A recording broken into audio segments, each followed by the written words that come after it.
Bonjour à tous. Aujourd'hui, j'ai le plaisir de recevoir un grand théologien et un grand historien qui s'appelle Craig Kinner, qui est américain et qui a un doctorat en histoire du Nouveau Testament, qui est un spécialiste du Nouveau Testament et qui pourra nous apporter ses conseils, son expertise pour ce qui concerne la fiabilité historique des évangiles et du reste des textes du Nouveau Testament.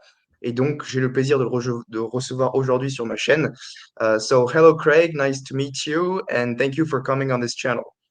Enchanté. It's great to meet you also. Thank you. So my first question is, could you please present yourself quickly for those who don't know about you, your studies, and what's your domain of specialty? Sure. My PhD is in New Testament and Christian origins, and I guess what I'm known for more is when I write commentaries, I draw on a vast array of ancient sources, Jewish and Greek and Roman, to put the New Testament in its historical context. So I have about 40 books, and um, what else should I say? My wife did her PhD at what was then University of Paris 7, and her PhD is in history, so we get to talk with each other about history a lot. And her French is much better than mine. Some of my books are in French, but not Yes, all of and them. you've written perhaps the most extensive books on the Acts of the Apostles, which is, I think, in 4 volumes, right? Yeah, yes, sir. Yeah, that's very amazing. So your domain of specialty has been since the 1990s, this study of the historical reliability of the New Testaments. So my first question would be, is it fair to say, from a textual criticism standpoint, that the New Testament has been very reliably preserved throughout the ages, even though we don't have the original manuscript, we can reconstruct the original text of the New Testament by comparing the different Greek manuscripts we have. Yes, I mean there are points where we're not sure about exactly the best reading, but it doesn't really affect the theology of the text. Mhm. Yeah, I've heard Greek commentators say that there's approximately only 40 verses in the entire New Testament that have not been resolved by textual criticism, but that does not affect any doctrine of the Christian faith. It's on small details, but generally speaking, we do have access to the text, the original text of the New Testaments. Yes. And some people are afraid, thinking that since we don't have the original manuscript, we don't know what the text says. But that's pretty much the case with any manuscript of antiquity. We don't have the original manuscript of Josephus, of Tacitus, and we can still reconstruct pretty much the text. So we shouldn't be afraid for the New Testament. Yeah, and we have far more attestation for the text of the New Testament than we do for any of those other sources. And sometimes people think something has to be perfect to be sufficient, but none of our communication, none of our understanding of anything really is perfect. It always gets revised somewhat, but as for sufficiency, I mean, it's sufficient, more than sufficient for purposes for which we need it for preaching and teaching and obeying. So when it comes to the Gospels, people have sometimes questioned on the its historical reliability. And so, what would you say, for example, to people who say that the Gospels were written very late after the fact, and that's not sufficient to preserve reliable tradition? What is your stance on the dating of the Gospels? I know there's a debate between scholars, those who hold to post 70 dating and those who hold to pre 70 dating based on the destruction of the Temple of Jerusalem in 70 AD. What is your stance on this? And yeah, what's your stance on the dating of the Gospels?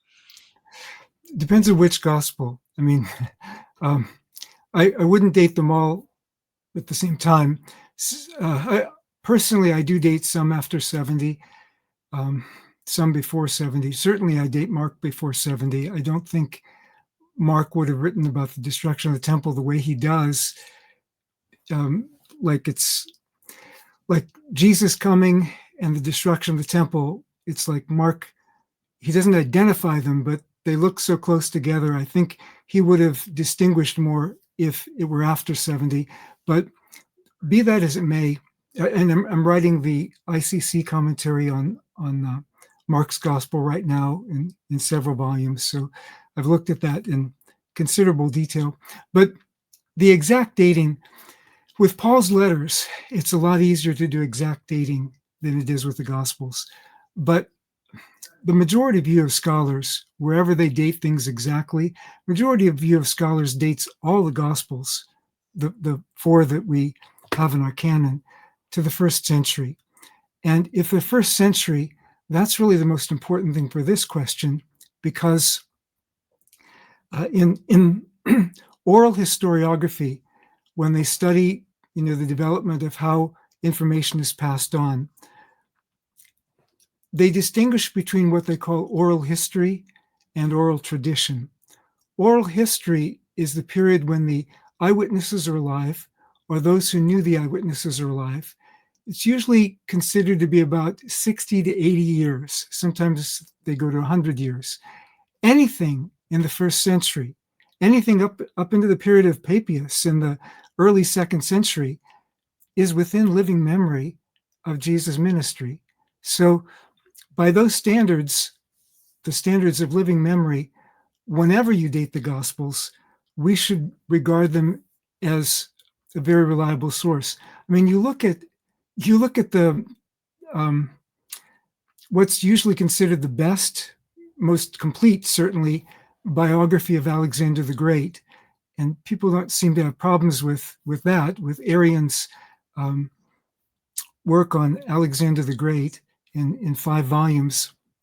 That was written by Arrian in the second century. Alexander the Great died in 323 BC. It's about 450 years between the time of Alexander the Great's death and Arrian authoring this work about him.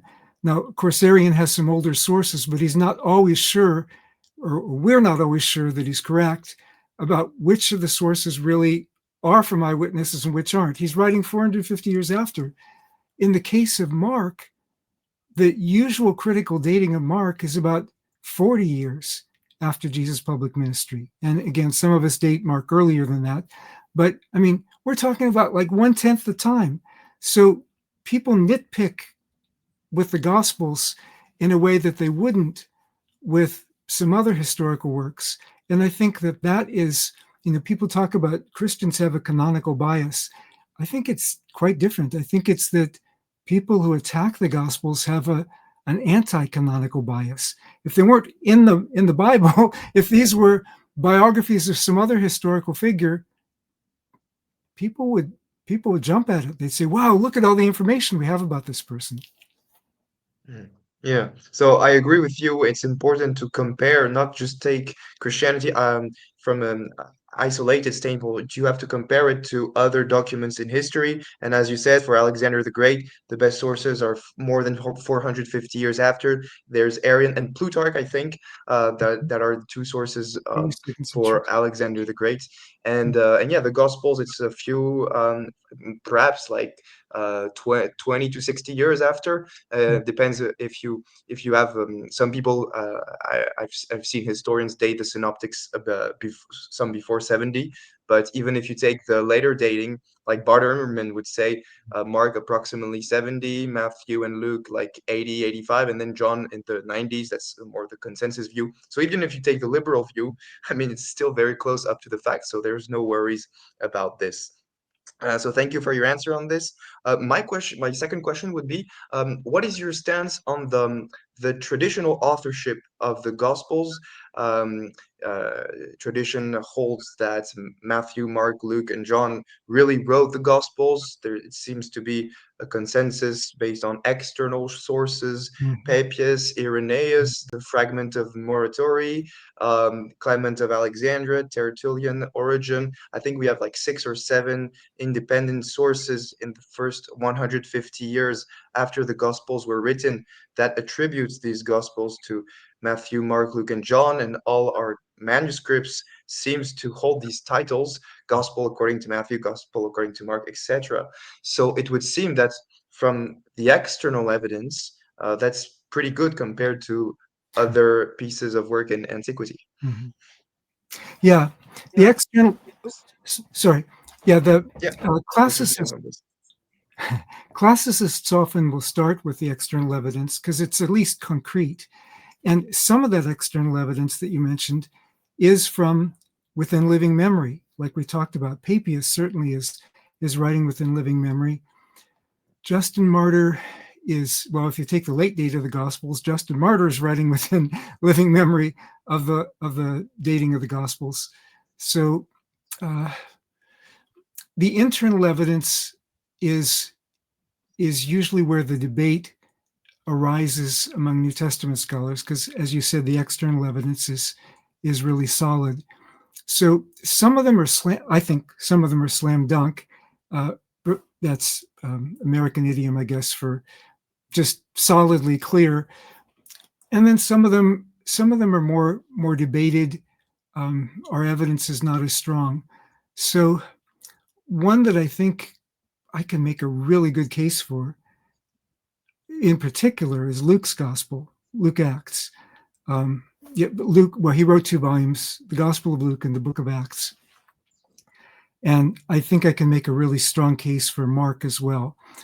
Personally, I think I can make a pretty strong case for John, but I'm in the minority on that view. And Matthew, that's actually the most debated, interestingly enough, despite the early tradition. But if I can take them one at a time, is that all right if I do that? Yeah, yeah, sure, you can go ahead. Okay. So with Luke, of course, you've got the external evidence, but even with the internal evidence, in Luke's preface, his historical preface, he talks about his historical method, talks about the sources available to him. The way that he writes his preface is the way people wrote historical prefaces back then. Maybe he's on the more technical end, less rhetorical end. But so he talks about the events fulfilled among us. But he also says that he had thorough acquaintance with this information. Some English translations say uh, investigated, but it's actually stronger than investigated. It's language that was used in ancient historians for being thoroughly acquainted with something, like sometimes even meaning participating in. And that fits what we have in Acts 16:10 and following. It says we. And actually, that goes on and off through the rest of the book of Acts. So the we goes with Paul first helps him interpret a dream, but then goes with Paul from Troas to Philippi, leaves off in Philippi. A few years later, when Paul comes back to Philippi, it picks up again and continues through the rest of the book of Acts. Now, we today normally mean we as me plus other people, but scholars, being scholars, liking to find other ways to put things. Some scholars say that we doesn't actually mean we. It's a fictitious literary device that was used by ancient historians. The strange thing is that I've never found in my reading of ancient historians or ancient biographers the use of we as a fictitious literary device. I think it's a fictitious literary device. I mean, I've never seen them cite any primary sources to show that it was used. It's used in fictitious documents, but the strong majority of scholars see Acts as historiography, or at least biography. They don't see it as a novel. That's a very novel and unusual view. Most novels were romances in antiquity, which is a feature notoriously lacking in the book of Acts. So, and also some scholars say, well, the we doesn't belong to the author. It belongs to a travel journal that the author is quoting. But Luke, in his preface, says that he consulted eyewitnesses. He's got information going back to eyewitnesses. He's got all these different sources available to him. Many have undertaken to write about these things before Luke did. he says in verse 1. So what that suggests is he had lots of sources. Why would he become an inept editor of his sources at this point and no others? With this source and with no others? It seems far more likely that, yes, it may be a source he's using, it may be a travel journal he's using, but it may be his own. That's the likeliest. And if you were going to make up his presence, why not make it up at Pentecost? Why not make it up at the empty tomb? Why just this walk-on role later in the book of Acts? Well, you take Paul's letters and you see who was with Paul at these points.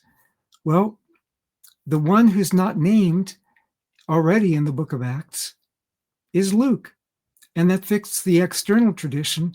And who's going to make up a non-apostle as an author anyway? I mean, if you're going to make up somebody big, like this was written by Paul himself. So I think it's a very strong case that Luke is the author of that. One objection. Do you think for Luke, do you think there's good evidence that he met the apostles personally in Acts 18, maybe? Um, in Acts 15, he would have. Oh no, he wasn't there in Acts 15. In Acts, when we went, that would be Acts 21. He would have met the ones who were still there in Jerusalem. It says he met James and the brothers of the Lord. So he would have had opportunity at that point. I suspect he also knew the beloved disciple based on some connections between those works. But that's a theory that some of us hold that maybe not everybody does. Also, some people say that Luke couldn't have known Paul personally because he diverges from Paul's emphases, but nobody says that Paul wrote the book of Acts. And the biggest thing that people have said, well, this can't be somebody who knew Paul because Paul was against the law, and Luke portrays Paul as not being against the law. That's based on an old mid-20th century understanding of Paul and the law that was grounded in some anti-Semitic understandings. It just is not.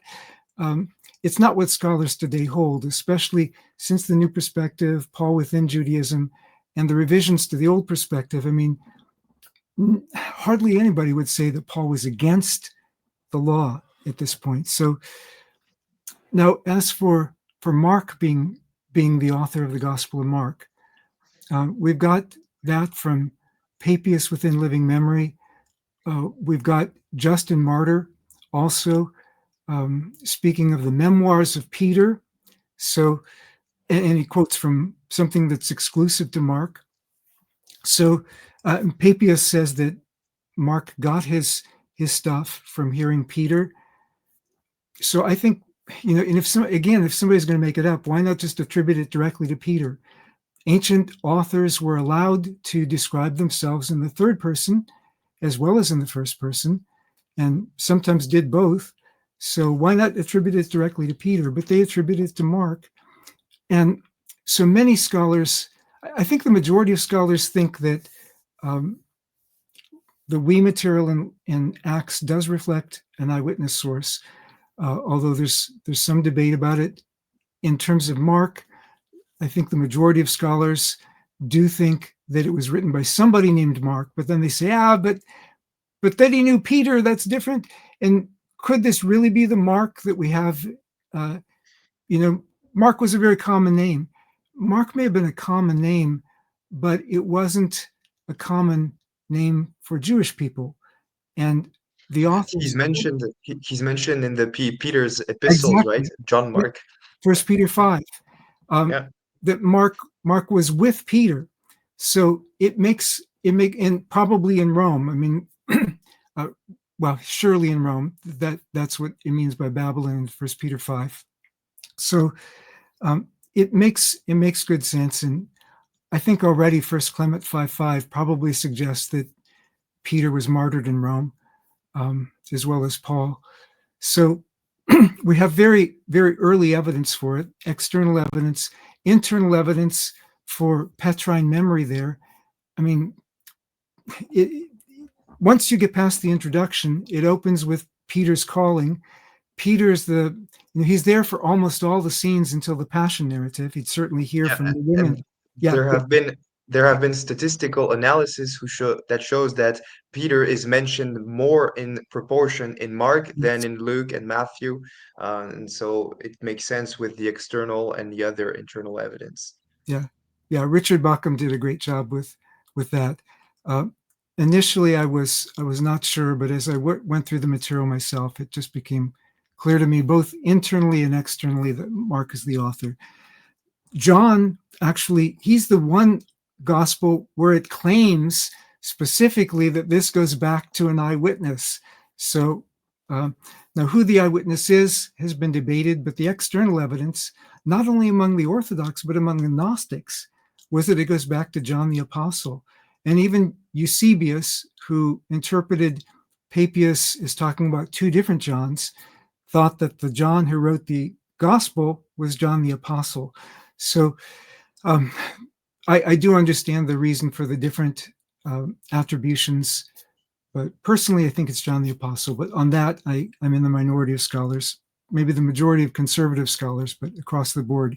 Um, so, uh, I would say what counts is not that he was an apostle, but that he was an eyewitness. And as you yes, said, it's the yeah, only gospel who claims to be an eyewitness. So it's exactly, very strong internal and external evidence for that. exactly. These things are debated, but again, all these things, if they're in the first century, or even if you date them as late as 110, which I don't, they're they're all within living memory. And so you would say that the material that's contained in the Gospels reflects very well eye testimony, and I think that has been convincingly shown by Richard Bauckham in his Yeah. book Jesus and the Eyewitnesses. What is your stance on his book, his work? Do you agree, disagree with him on things, or do you think he's made a pretty convincing case that it's from eyewitness material? I think he's made a very convincing case. I was a bit more skeptical at the beginning, but the more I work through the material, the more I'm convinced that he made a good case. In terms of the inclusio, the idea that the first Peter's the first one named and the last one named in the gospel, um, he's come forth with some more evidence for that practice in antiquity. That was where I was less convinced before, but just Peter's uh, Peter's role in the Gospel of Mark, I really think it's very convincing that this is written from, I mean, it's Christocentric perspective in terms of its focus, but in terms of its point of view, it's Petrine most of the way through. And yeah, I think he made a really strong case. I think that some of the people who critiqued him didn't understand his argument. He wasn't saying that all of it comes directly from eyewitnesses, but that it goes back to eyewitnesses. And Robert McIver has also made a strong case in this in his work on memory, published by the Society for Biblical Literature. Robert McIver goes through like the way that we remember things, and normally eyewitness recollections are recounted pretty much the way that we have most of the stories in the Gospels.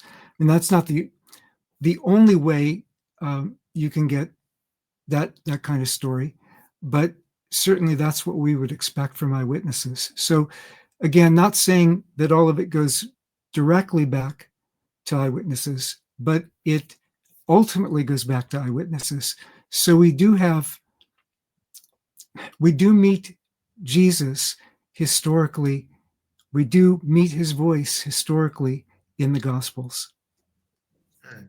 And I think he also makes an interesting argument based on the popularity of names at the time. Yes. he compares the statistical Yeah. occurrences of the different names, the most famous names being Simon, Joseph, Yeah. and for the woman Mary, things like that. And Mhm. he does a very rigorous statistical Mhm. comparison. And it's to me, it's very convincing, this argument. What is your stance on this? In French, you say onomastic argument. I don't know how you say it in English, but Tour, tour de force? I don't know. Uh, yeah, it's very, very strong. And also, something similar to that is just the geography in the Gospels. I mean, if you look at the names of the communities in Galilee, like even most people in Jerusalem probably would not have heard of Nazareth. I mean, Nathanael's heard of Nazareth, John 1:46, but can anything good come out of Nazareth? It was a small little dinky town. And then Chorazin, Bethsaida, people outside of Galilee didn't know most of these places. Archaeologists are excavating them. Capernaum, I mean, these were pretty small communities. The excavations show there was a synagogue in um, in Capernaum in Jesus' day. It's There's a later synagogue built over it, but we have the remains of the earlier synagogue beneath it. Archaeologists have found what they think could well be Peter's house near the synagogue. Certainly, it was used by Christians very early. Walking distance from the shore. Capernaum was a fishing community like Bethsaida. I mean, so many things fit. Even calling it the Sea of Galilee. By normal Mediterranean standards, it wasn't a sea; it was a lake. But the fact that the Gospels preserve the language that was used by Galilean informants, or um, even Bethsaida being called Bethsaida, it was renamed to Julius probably around the year 30. But the label in the Gospels is the one that the fishermen would have remembered from their time spent on the Lake of Galilee for that community. Even though by the time the Gospels were written, it was going often by the name Julius.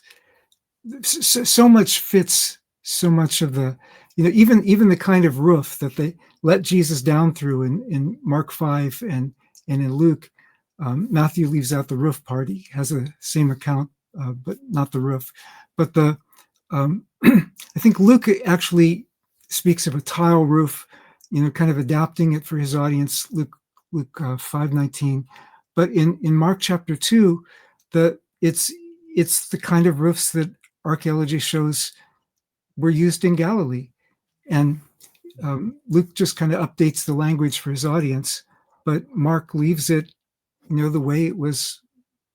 And Mark himself, I think he was from Jerusalem. He we don't even know if he went to Galilee, but he's reporting what he's heard. mm. And as you said, there have been many archaeological discoveries in the recent years, particularly the 20th century. We found, for example, because you talked about Bethsaida, there's the pool of Bethsaida that's mentioned in John 5:2 that was Yep. discovered by Mm-hmm. archaeology. And there's the five, in French, you say portique. Porticles. Mm-hmm. I don't know how you say it in English, but it's a small detail that's mentioned in John Gospels. And there were liberal exegetes in the 19th century, like Loisy, who said, "Oh, that must be a symbol; it's a metaphor." And then archaeology found it, so confirming that John was right, and Yep. there was really a pool in Bethsaida. I think there's also a discovery of the pool of Siloé mentioned Exactly. in John 9:7, and Mm. other things like the Yep. synagogue of Capernaum, and many archaeology archaeological details that are mentioned in the Gospels, and that's very impressive. It shows that the people who gave this testimony knew what they were talking about. Yep. So to me, that's an impressive argument too. Yeah. Yeah. And Jesus figures of speech. I mean, when we come to Jesus' teachings, his figures of speech, Son of Man, or literally the Son of the Man. That doesn't make much sense in English. I don't think it probably makes a whole lot of sense in French. And Daniel, from It makes Daniel, sense in yeah. Daniel. Yeah, exactly. It's a Semitic expression. Uh, so the Semitic expression is preserved, even though they're writing in Greek, they're using and you can expect them to update some language for Greek, but they didn't change that one. And things that Jesus says, like he introduces parables, like, to what should we compare? The kingdom of God is like, that was a standard Jewish way of introducing parables. The kind of parables Jesus tells, of course, you've got the Old Testament models like Isaiah 5 and 2 Samuel 12, I think it is, and so on. Um, but they're very much like the story parables of sages in his day. And the interpretations, scholars used to say, well, the interpretations are probably made up by the later church, except when you look at Jewish parables from antiquity, they normally do have the interpretations with them. So that makes sense. Um, Things like, uh, you know, take the log out of your own eye before you take the splinter out of somebody else's. That was a Jewish figure of speech. It'll be measured to you as you've measured to somebody else, was a Jewish figure of speech. Getting a large animal through the eye of a needle was a figure of speech for what was virtually impossible. Um, also, moving mountains was a Jewish figure of speech for what was virtually impossible. These are not things the later church would have come up with. Certainly, the Gentile church, certainly in the Mediterranean diaspora. So it goes back to the earliest memories of the Galilean disciples who were familiar with Jesus' teachings. So would you say that when we speak of the genre of the Gospels, after all what we have said, the most what we could compare it the most is the Greco-Roman biographies? Is that the closest genre we could attribute the Gospels to? Yes, um, certainly it's the closest that the audiences of the Gospels would have recognized, and that has implications for historical reliability in terms of so long as we define historiography in terms of ancient historiography, because we write historiography somewhat differently today than they wrote it in antiquity. But as long as we take that into account, we know how to mine ancient sources for historical information. So ancient biography kind of evolved over time. Like half a millennium before the Gospels, you have kind of a proto biography where it's kind of like a funeral oration. And half a millennium after the Gospels, it evolves into a form of hagiography where they get a bit more imaginative at times. But in the period of the Gospels, in the early Roman Empire, and basically between Cornelius Nepos in the at the end of the Roman Republic, and you're still getting very source-based material with Diogenes Laertius, extremely source-based. He cites a lot of his sources, early 3rd century. In that period, that's the apex of historiographic interest in ancient biography. So the period where ancient biographies were most, for our purposes, historically reliable is the period of the 1st and 2nd century AD. So, we have the Gospels from that period. Which ancient biographies were most likely to be correct? Well, the ones writing about figures within living memory. So, Mm. I mean, the Gospels, by both counts, um, if we were just dealing with some other ancient biography of some other ancient figure, we would take it really seriously as a historical source. Mm.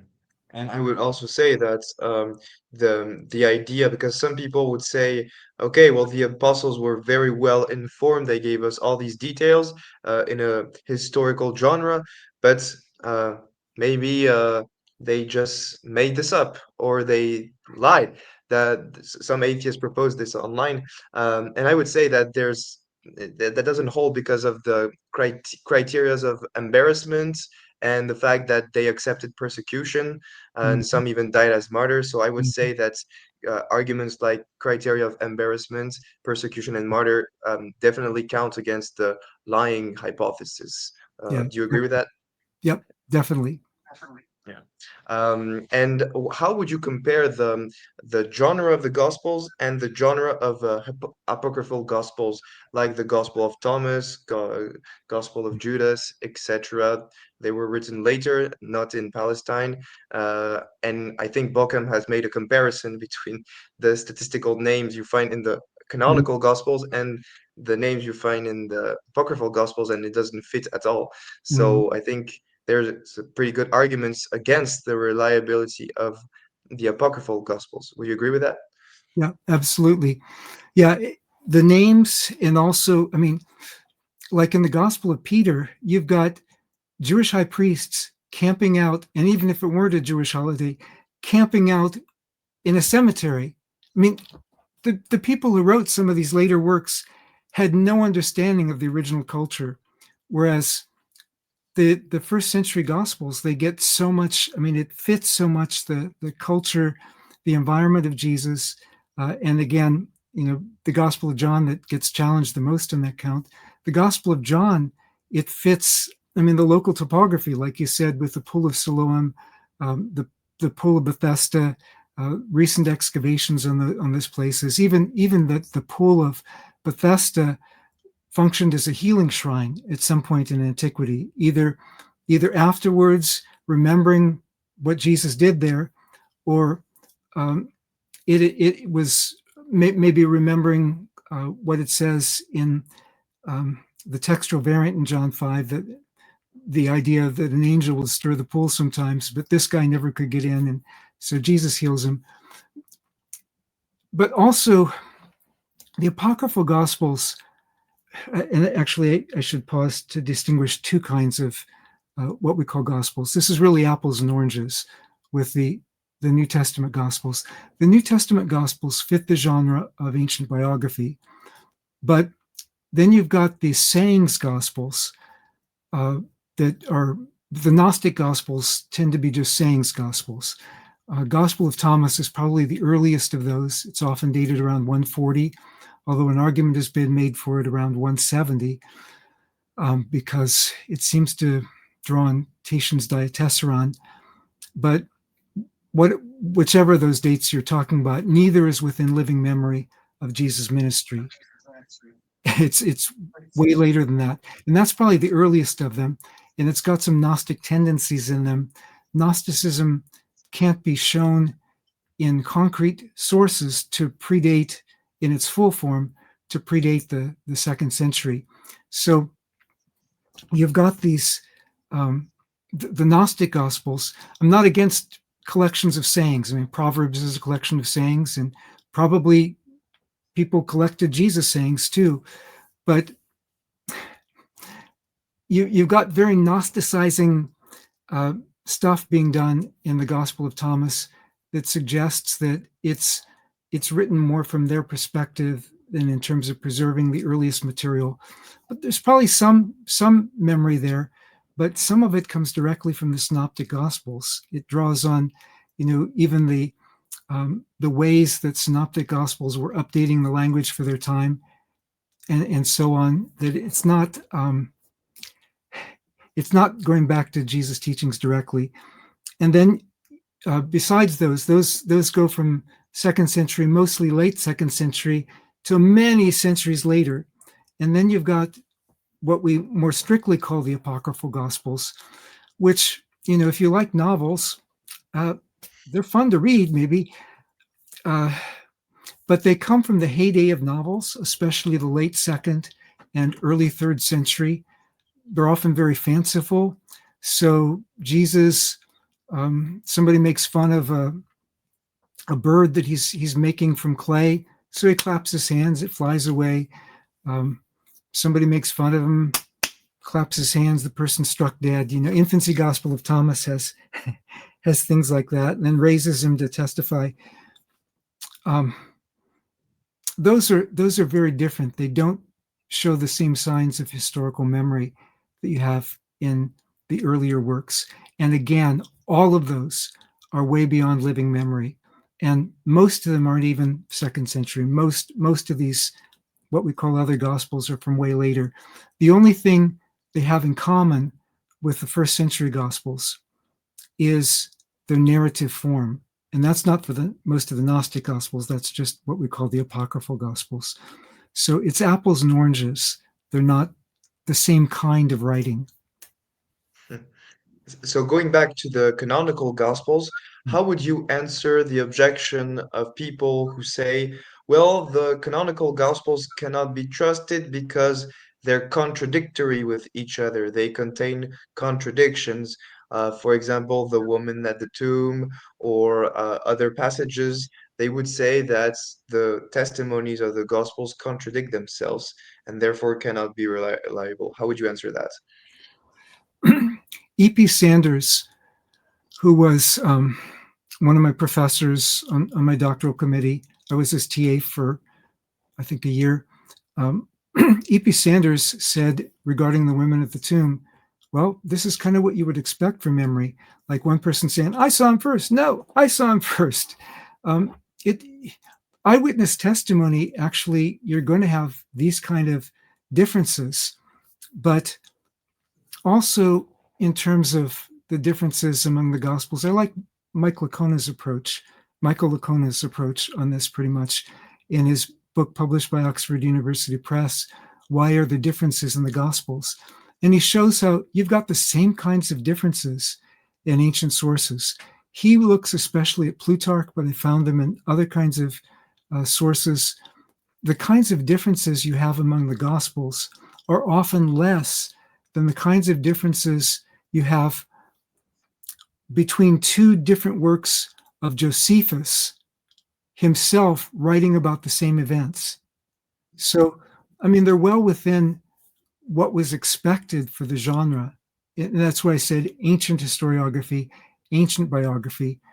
There's some latitude, but it's supposed to be fact-based. You're not supposed to make up events. In biographies, you're supposed to draw on available sayings and so forth. So we can take an extreme case. So some scholars will take the genealogies in Luke and Matthew. I would consider that to be the most extreme case. Some resolve that by looking at two levirate adaptions that can settle that. But Bart Ehrman says, well, I think Matthew and Luke just had different sources at that point. He's not accusing them, at least last I saw, of making those up. And that's the most extreme case. And it actually overlaps on some important points like Son of David. But that's not a normal case. That's not the usual case. Predominantly, the kind of differences you have is like Jesus, stretch out your hand, and the hand is healed. And Luke says it was his right hand, and Mark didn't mention that. So, I mean, those are like extremely minor variations. And yeah, we could give. I actually have my students do that as an exercise, even in my basic intro to New Testament class.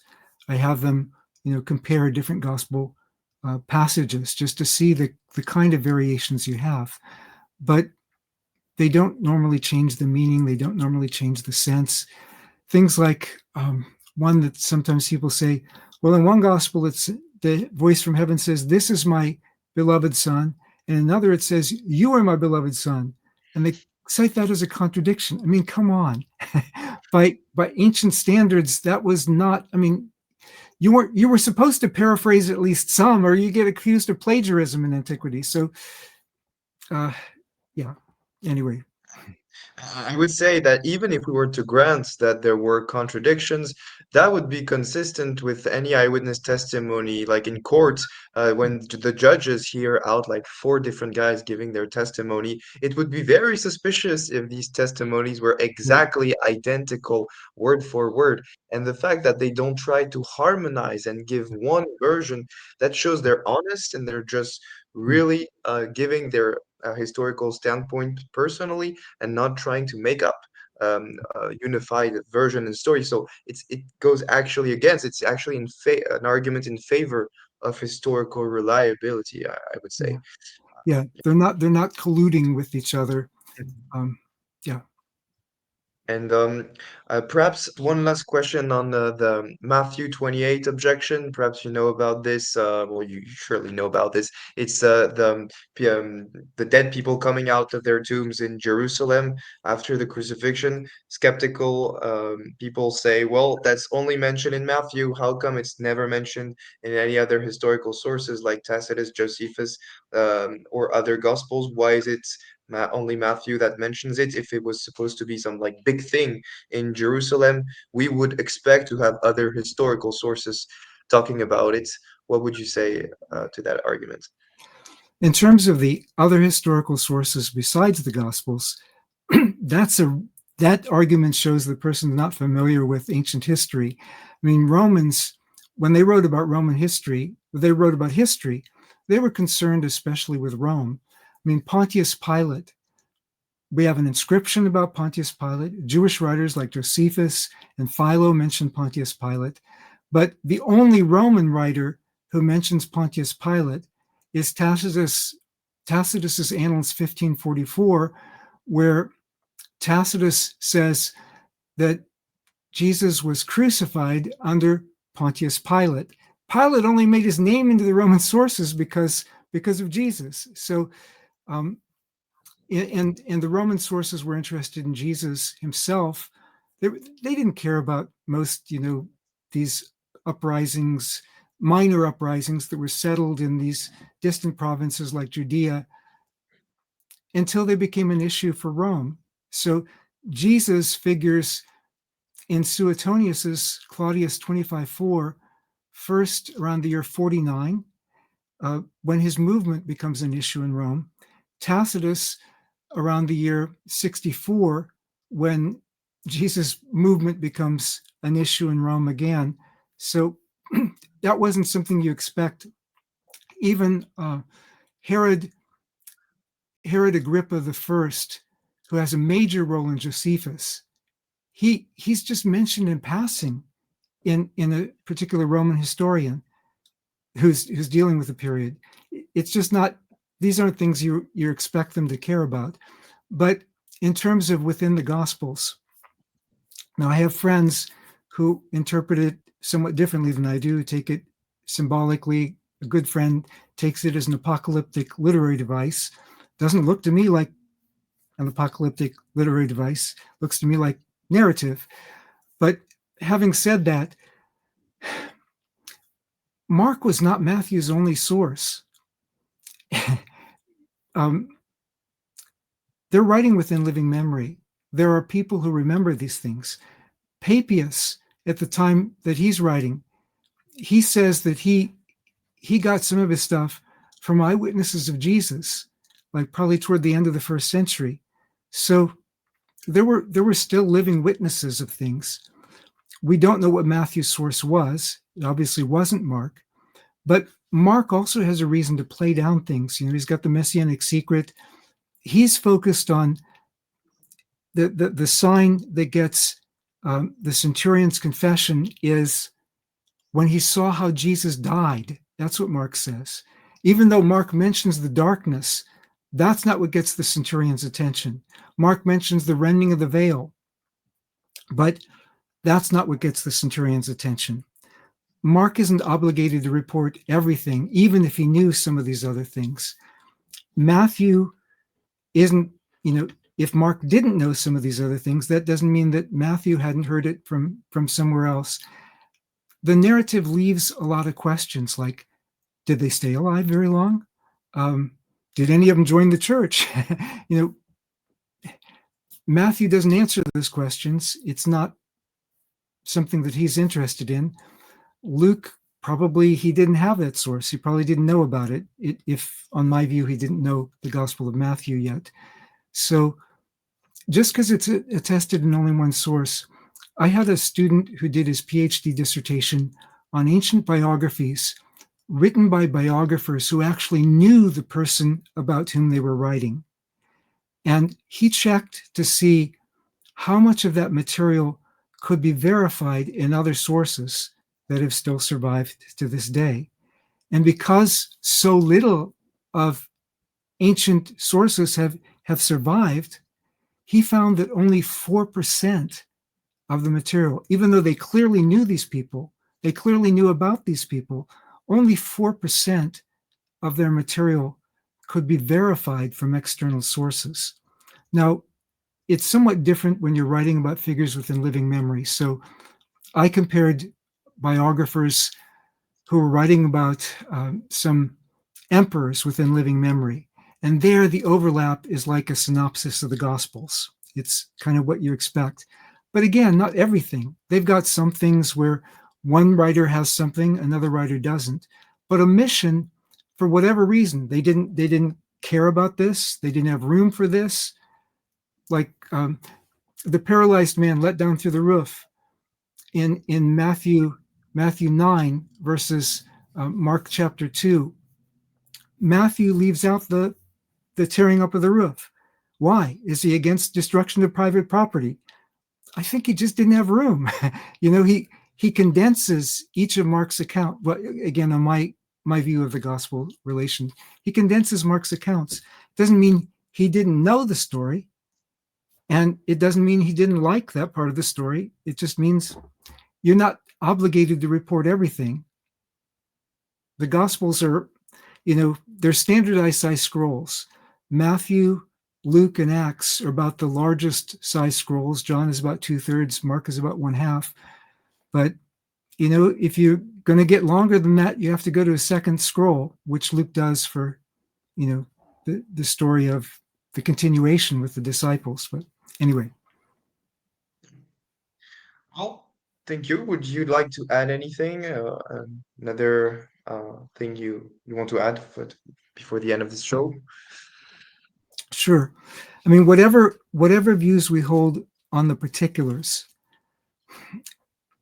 by the standards of ancient biography, we actually meet Jesus in the Gospels. I mean, we know more about him on surer grounds than the vast majority of other ancient figures. So we should read them with confidence. We should read them, again, if we're coming at it from a purely secular historical perspective, we should treat them as very good historical sources. As a Christian, I also read them for more than that. I hear God's voice there. I hear them as scripture. There is an objection that I haven't talked about, and that is at one scholarly conference where I was presenting this about the nature of ancient biography. One person objected. He said, "Yeah, but the Gospels include miracles, and we know miracles don't happen." And I said, "Really? Do we know that?" Well, that's a whole other story. But actually, that goes back especially to, yeah, thanks. That goes back especially, that's my second book on the subject. That argument goes back to especially David Hume. And his argument is uniform human experience shows us that it doesn't happen. But today, we've got surveys that show us hundreds of millions of people claim to be eyewitnesses of these things. You can't talk about uniform human experience excluding these things when you've got hundreds of millions of people who claim something different. So they ought to at least consider the possibility before dismissing things. I think we can make a really good case on that. But that is, again, another subject. And yeah. And that's why I want to have you back for episode 2 on the subject of miracles, because I want to tell everyone here that you're probably one of the scholars who has written the most on the subject of miracles. 2 huge volumes published in 2011 called Miracles. They are a huge scholarly work. And a more recent book called Miracles Today, which is very good, very accessible, with lots of different miracles from different areas in the world. And so very good evidence for the supernatural. Sometimes atheists just don't dig into this evidence. We have some scholars, philosophical scholars, who basically just rehearse David Hume has solved the problem, but they don't deal with the actual concrete evidence. And so that's why I think Christian, from an apologetic perspective should really dig deep into the evidence for miracles.